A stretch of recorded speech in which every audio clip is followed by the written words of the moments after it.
तो हेलो बच्चों, कैसे हो आप सभी का स्वागत है आपके ही अपनी चैनल मैथ विद गौरव भैया के अंदर।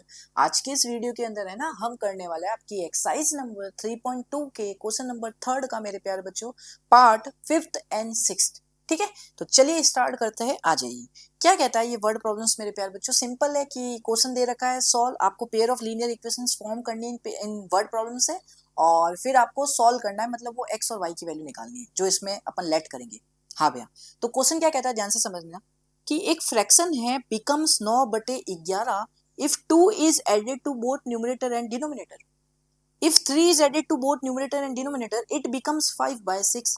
Find the fraction. वो फ्रैक्शन निकाल के बताओ भैया। फ्रैक्शन होते क्या है भैया? देखो, जैसे 2/3 एक फ्रैक्शन है भैया, 5/4 एक फ्रैक्शन है भैया, 10/9 एक फ्रैक्शन है।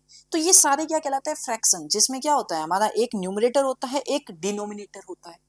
यस भैया, तो वही फ्रैक्शन आपको निकालने को बोला है। अब भैया पता है क्या हमें फ्रैक्शन? नहीं, तो क्या करेंगे? लेट कर लेंगे। हाँ भैया, अब ध्यान से समझ लेना कि जब भी फ्रैक्शन आप बनाते हो, जैसे 2/3 बनाया, तो ये जो दो होता है, एक होता है न्यूमरेटर जो ऐसे ऊपर होता है, और एक होता है डिनोमिनेटर जो नीचे लिखा जाता है। हाँ भैया, तो मुझे क्या पता है क्या न्यूमरेटर और डिनोमिनेटर? मुझे वो फ्रैक्शन निकालना है। कोई ना कोई ऐसा फ्रैक्शन होगा बच्चा, जहां पे ऊपर एक न्यूमरेटर होगा, नीचे एक डिनोमिनेटर होगा। यही तो फ्रैक्शन होगा। मुझे नहीं पता ये क्या है, न्यूमरेटर डिनोमिनेटर क्या है, मुझे नहीं पता। तो मैं लेट कर लूं? हाँ भैया, लेट कर लो। आइए फटाफट से आइए, लेट करो। मुझे नहीं पता उस फ्रैक्शन का न्यूमरेटर क्या है, तो लेट न्यूमरेटर ऑफ फ्रैक्शन कितना है भैया? मुझे नहीं पता, मैं एक्स मान रहा हूं। हाँ भैया, फिर डिनोमिनेटर भी नहीं पता, लेट डिनोमिनेटर ऑफ फ्रैक्शन बराबर वाई। यस भैया, तो फ्रैक्शन कितना होगा? अगर ये न्यूमरेटर और डिनोमिनेटर है किसी फ्रैक्शन के, तो फ्रैक्शन कितना होगा भैया? X upon Y. हाँ भैया, एकदम सही है, कोई डाउट नहीं है, एकदम क्लियर है।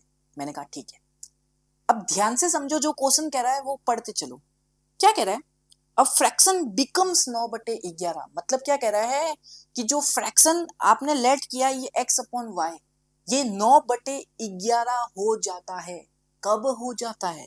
जब मैं दो ऐड करूंगा।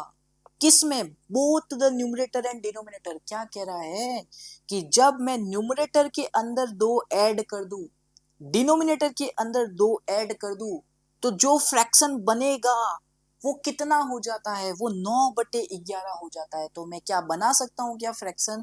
भैया देखो, न्यूमरेटर है एक्स, तो x+2 मतलब ये रहा फ्रैक्शन। तो फ्रैक्शन में जब न्यूमरेटर में मैंने दो ऐड किया, डिनोमिनेटर में मैंने दो ऐड किया, तो ये जो फ्रैक्शन बनेगा अब नया, वो कितना हो जाता है? 9/11 हो जाता है। मतलब ये बराबर है 9/11 के। तो इसको सॉल्व करो, क्रॉस मल्टीप्लाई करोगे तो 11x प्लस का 22, 9y प्लस का 18, तो ये बनेगा 11x माइनस का 9y बराबर 18 में से, देखो 18 में से 22 जाएंगे, तो 11x माइनस का 9y बराबर माइनस का 4। दे दो, पहली इक्वेशन बन गई।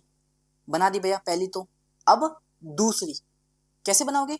कंडीशन दे रखी है, देखो। If 3 is added to both the numerator and denominator, अगर मैं 3 ऐड करूं न्यूमरेटर और डिनोमिनेटर दोनों में, तो फ्रैक्शन कितना हो जाता है? 5/6। अब तो समझ में आ गया कि फ्रैक्शन में अगर न्यूमरेटर और डिनोमिनेटर में दोनों जगह 3 ऐड करोगे, यस भैया, तो फ्रैक्शन कितना हो जाता है? कितना? 5/6। क्वेश्चन देखो। यस भैया, सिंप्लीफाई करो, दूसरी इक्वेशन बन जाएगी 6x प्लस का 18, 5y प्लस का 15। भैया पता तो है ना कैसे निकाल रहा हूँ? ये पता तो है ना मैं कैसे लिख रहा हूँ? कुछ नहीं कर रहा, इस 6 को इधर से पूरे के साथ मल्टीप्लाई कर रहा हूँ, और इस 5 को, ये पूरा y+3 इधर जाएगा तो 5 के साथ पूरा मल्टीप्लाई होगा। तो बस ये सिंप्लीफाई करके ये लिख रहा हूँ। तो यहाँ से अब सिंप्लीफाई कर दो, 6x माइनस का 5y बराबर 15 है। ये 17 नहीं है क्या? 15 है, 15, गलती मत ले लेना बाबू भैया। 15 माइनस में 18 करोगे तो 6x माइनस का 5y बराबर -3। इक्वेशन नंबर 2 दे दो। अब सब्स्टिट्यूशन लगा दो, सॉल्व कर लो। कैसे भैया? यहां से मैं इक्वेशन नंबर 1 से x की वैल्यू निकाल रहा हूं, तो ध्यान से देखो कितनी आएगी? -4 प्लस का 9y अपॉन 11। भैया ये x की वैल्यू आ गई, पुट कर दो इसके अंदर। जैसे ही पुट करोगे तो 6 इंटू -4 प्लस का 9y बटे 11 माइनस का 5y बराबर माइनस का 3। अब यह कैलकुलेशन लंबी जाएगी, सॉल्व करो। तो माइनस का 24 ना 5 45 6054y होल अपॉन में 11 माइनस का 5y बराबर -3। क्या किया भैया, इस 6 को -4 और प्लस 9y से मल्टीप्लाई कर दिया भैया। अब क्या करोगे, LHS में लेंगे भैया एलसीएम। तो एलसीएम लोगे तो माइनस का 24 प्लस का 54y माइनस का 55y बटे 11 बराबर -3। अब ये 11 जो डिनोमिनेटर में इस -3 के साथ इधर है राइट हैंड साइड में मल्टीप्लाई हो जाएगा। तो -24 प्लस का 54 माइनस का 55y कितना होता है, माइनस का y बचेगा आपके पास। क्या बचेगा, इधर कैलकुलेशन लंबी जाएगी, बस माइनस का y बचेगा और यहाँ हो जाएगा माइनस का 33। यस भैया, तो इसको सॉल्व करोगे तो देखो ये माइनस का 24 ये माइनस का 33 इधर आएगा प्लस का 33 बराबर y हो गया। तो y की वैल्यू यहाँ से कितनी आ गई, 6 3 9, ये आ गई y की वैल्यू। तो y की वैल्यू जैसे ही आ गई इसमें रख दो जो हमने x की वैल्यू निकाली थी, वहां से x की वैल्यू आ जाएगी। तो जैसे ही x बराबर -4 प्लस y की वैल्यू 9 है तो 9 मल्टीप्लाई बाय 9, क्योंकि y की वैल्यू 9 पहले से ही 9 था, अपॉन 11। तो -4 प्लस कितना होगा 81 बटे 11। तो ये कितना आएगा, सॉल्व करोगे तो 77 बटे 11। तो x की वैल्यू कितनी आएगी, 7। अब बच्चे मोस्ट ऑफ द गलती क्या करते हैं, वो ये x और y की वैल्यू निकाल के छोड़ देते हैं और वो गलत कर डालते हैं। क्यों, हमें x और y की नहीं पूछी है। x क्या है, मेरा न्यूमरेटर है उस फ्रैक्शन का, y क्या है, डिनोमिनेटर है उस फ्रैक्शन का। हमें न्यूमरेटर डिनोमिनेटर नहीं पूछा, हमें पूछा है फ्रैक्शन बताओ। तो फ्रैक्शन क्या था मेरा, x अपॉन y। तो अब क्या लिखोगे, therefore fraction equal to x की वैल्यू कितनी है 7, y की वैल्यू कितनी है 9, 7 बटे 9 हमारा आंसर होगा। This is called fraction. ठीक है, यही वो फ्रैक्शन है जिसमें आप क्या करोगे कि भैया 2 ऐड करेंगे न्यूमरेटर डिनोमिनेटर में तो ये बन जाएगा, और 3 ऐड करोगे न्यूमरेटर डिनोमिनेटर में तो ये बन जाएगा। ठीक है, हाँ भैया समझ में आ गया। तो अब चलते हैं नेक्स्ट क्वेश्चन की तरफ। क्वेश्चन नंबर 6 क्या कहता है, ध्यान से समझना। सबसे पहले तो 5 ईयर हैंस, देखो हैंस का मतलब क्या होता है, इनको कहते हैं एजेस के ऊपर वर्ड प्रॉब्लम्स। ठीक है, 5 ईयर हैंस का मतलब क्या होता है, हैंस का मतलब फ्यूचर की बात कर रहा है। अगर मैं अभी 10 साल का हूं, अगर मैं अभी 10 साल का हूं तो 5 साल बाद मैं कितने का हो जाऊंगा, भैया 15 साल का हो जाऊंगा। क्या कर रहे हो आप, अभी की जो मेरी एज है उसमें आप 5 ऐड कर रहे हो तो 5 साल बाद की एज आ जाएगी। हाँ भैया, तो क्या कह रहा है, 5 साल बाद द एज ऑफ जैकब, दो जने दे रखे, the age of Jacob will be 3 times that of his son. अब भैया एक है जैकब और एक है उसका बेटा। ठीक है, पापा बेटे की कहानी दे रखी है, एक है जैकब और एक है उसका बेटा। हाँ भैया, तो क्या कह रहा है कि 5 साल बाद वो जो पापा की एज है वो कितना हो जाएगा, 3 टाइम्स मतलब 3 गुना, किसके, उसके सन की एज के। मैंने कहा हाँ भैया।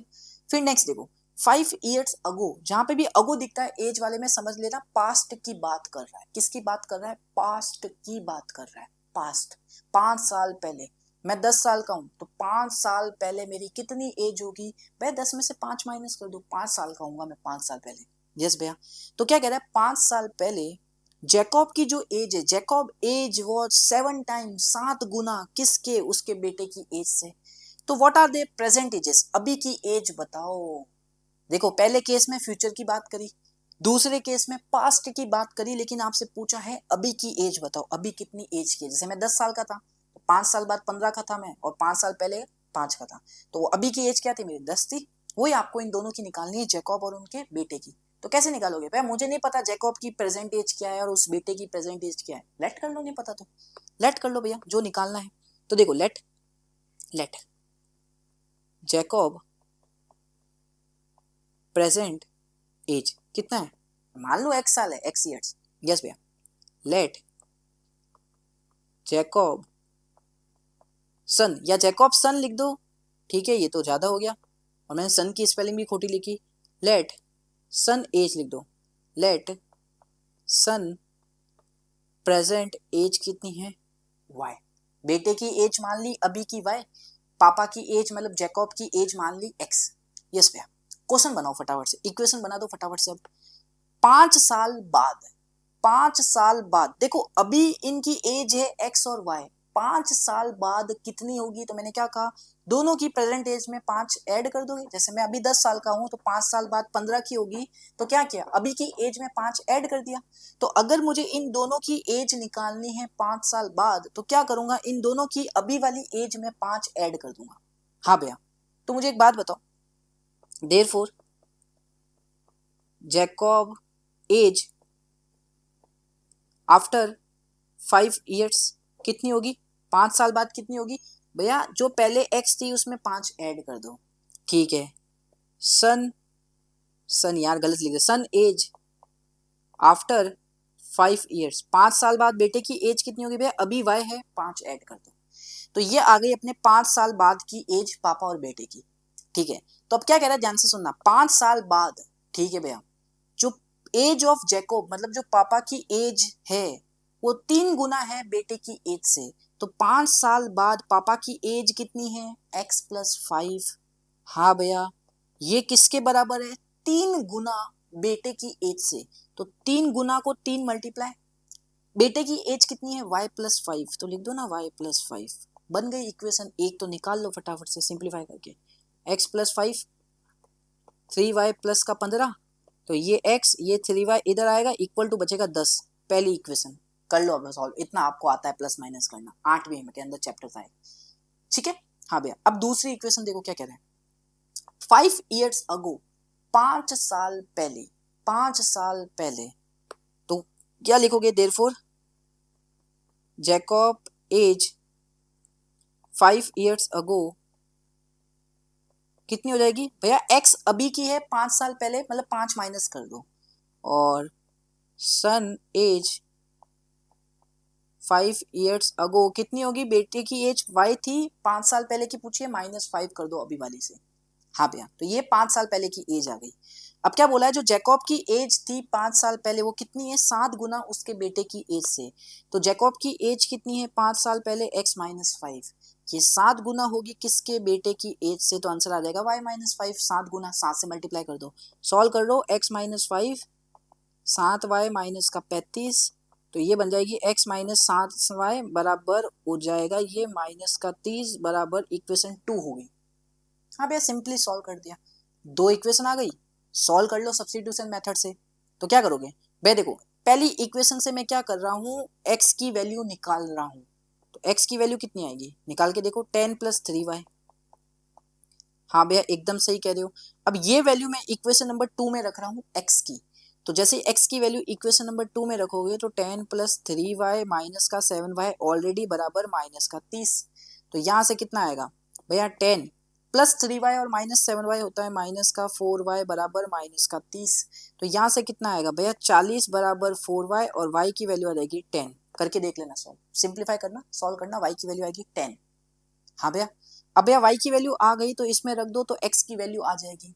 तो x की वैल्यू निकालने के लिए क्या करना पड़ेगा, 10 + 3 गुना 3 × 10, y की वैल्यू रख दी मैंने 10। तो x 10 + 30, x की वैल्यू 40। x क्या था भैया, x थी हमारी जैकब की प्रेजेंट एज x। तो नीचे लिख दोगे ना, therefore the present age of Jacob is 40 years, years लिखोगे, ध्यान रखना एज है। हाँ भैया, और y क्या था अपने, उसकी प्रेजेंट एज थी बेटे की, तो क्या लिखोगे, therefore the son present age is 10 years. तो पापा जी है 40 साल के, बेटे जी है 10 साल के। ठीक है, आया समझ में, आया हो तो हो गए दोनों वर्ड प्रॉब्लम्स। तो वीडियो को लाइक, चैनल को सब्सक्राइब करके बहुत सारा प्यार दो, शेयर करो जितना कर सकते हो व्हाट्सएप। इस भैया को आपकी सपोर्ट की जरूरत है। ठीक है, नीचे टेलीग्राम का चैनल का लिंक दे रखा है, कोई भी डाउट हो पूछ सकते हो आप, अपना टेलीग्राम पे फोटो भेज देना मुझे क्लास 10 का, कोई भी डाउट हो पूछ सकते हो। और क्या है, और अपनी कंप्लीट एनसीईआरटी सॉल्यूशंस की प्लेलिस्ट का लिंक मैंने नीचे दे रखा है। ये तो आपने 2 पार्ट किए, कंप्लीट पूरी बुक के प्लेलिस्ट का लिंक आपको नीचे दे रखा है, वहां पे जाओ और देख सकते हो। ठीक है, तो मिलते हैं नेक्स्ट वीडियो के अंदर नेक्स्ट सॉल्यूशंस के साथ, तब तक के लिए जय Shri Ram. Hold me close till I get up. Time is barely on our side. I don't wanna waste what's left. The storms we chase are leading us, and love is all we'll ever trust. Yeah, no, I don't wanna waste what's left.